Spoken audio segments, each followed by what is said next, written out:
ஆனால் ஒன்றை மட்டும் கூறிக்கொள்ள ஆசைப்படுகிறேன். மைஸ்பேஸ் காலத்தில் மறியல் செய்து ஆர்குட்டிலே பல ஆர்ப்பாட்டங்களை வழிநடத்தி கொண்டிருப்பவன் இடிதாங்கி இன்றைக்கு பேஸ்புக்கிலே ஒரு ஸ்ட்ராங்கான பேஸ்மெண்டை உருவாக்கி என் முகத்தை வீக்காக வைத்திருக்கிறேன் என்று சொன்னால் இடிதாங்கியின் முதிர்ச்சியை கண்டு எல்லோரும் அதிர்ச்சி அடைகிறார். இடிதாங்கியின் முதிர்ச்சி தேசத்தின் வளர்ச்சி என்று முகநூலில் போட்ட ஸ்டேட்டஸை ஷேர் பண்ண சொன்னால் என் தொண்டர்கள் ஷேர் மார்க்கெட்டில் போய் கரடிகளோடு கட்டி புரண்டு கொண்டிருப்பதாக இப்போதுதான் தகவல் வந்திருக்கு. சோசியல் நெட்வொர்க்கில் சோலோவாகத்தான் நுழைந்தேன். இன்றைக்கு இடிதாங்கியை ஃபாலோ செய்பவர்கள் எண்ணிக்கையை நீங்கள் அறிவீர்களா? முடியாது.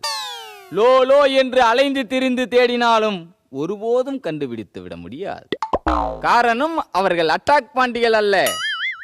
2.5 ஆண்டுகள் என்ன, 2.25 லட்சம் ஆண்டுகள் ஆனாலும் அவர்களை கண்டுபிடிக்க முடியாது. அவர்கள் ஆதார் கார்டில் கூட சிக்காத அவதாரங்கள்.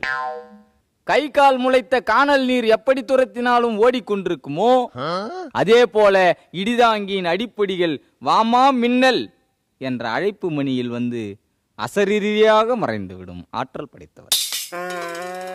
இடிதாங்கியின் வளர்ச்சி தொழில்நுட்பத்தோடு சேர்ந்து பின்னிய வளர்ச்சி என்பதால் தான் எதிர்கட்சிகள் இடிதாங்கியை டெலீட் பண்ண துடிக்கிறார்கள். பேஸ்புக், ட்விட்டர் கடந்து இன்ஸ்டாகிராம் வரைக்கும் இடிதாங்கிக்கு வாக்கு வங்கி குவிந்திருக்கிறது. அந்த வங்கிகளில் போட்டு வைக்க கைவசம் நிதி இல்லாமல் இருக்கலாம். கைவசம் நிதி இல்லை என்றாலும் மூளை வசம் மதி இருக்கிறது என்பதை புரிந்து கொள்ள வேண்டும். ஆட்டோவில் தொங்கிக் கொண்டு போவதற்கோ அல்லது சாலையில் கேட் வாக் போவதற்கோ எனக்கு கொடுப்பினை இல்லை என்பதற்காக நான் பொறாமைப்படுவது இல்லை. ஆட்டோவில் என்ன, ஆம்ஸ்ட்ராங்கின் வாகனத்தில் கூட தொங்கிக் கொண்டு போவதற்கான இன்ஸ்டாகிராம் இடிதாங்கி பெற்றிருக்கிறான் என்பதை உங்களுக்கு சொல்லிக் கொள்கிறேன். அதனால் தான் ஆயிரக்கணக்கில் லைக்குகள் குவிந்து கொண்டிருக்கும் இடிதாங்கியின் ப்ரொஃபைல் பிக்சரையும் கவர் பிக்சரையும் கவர் செய்ய நினைத்து கலவரத்தை உருவாக்குகிறார்.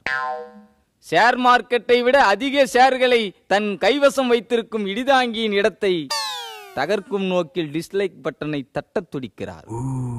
மை ஊற்றிய பேனாவால் எழுதி கொண்டிருந்த இடிதாங்கி இன்றைக்கு கணினியில் கடமையாற்றி கொண்டிருக்கிறான் என்று சொன்னால் ஆன்லைனில் கரிசோற்றுக்கு வழி கிடைத்து விட்டது என்ற உண்மையை கூறி விடைபெறுகிறேன். நன்றி.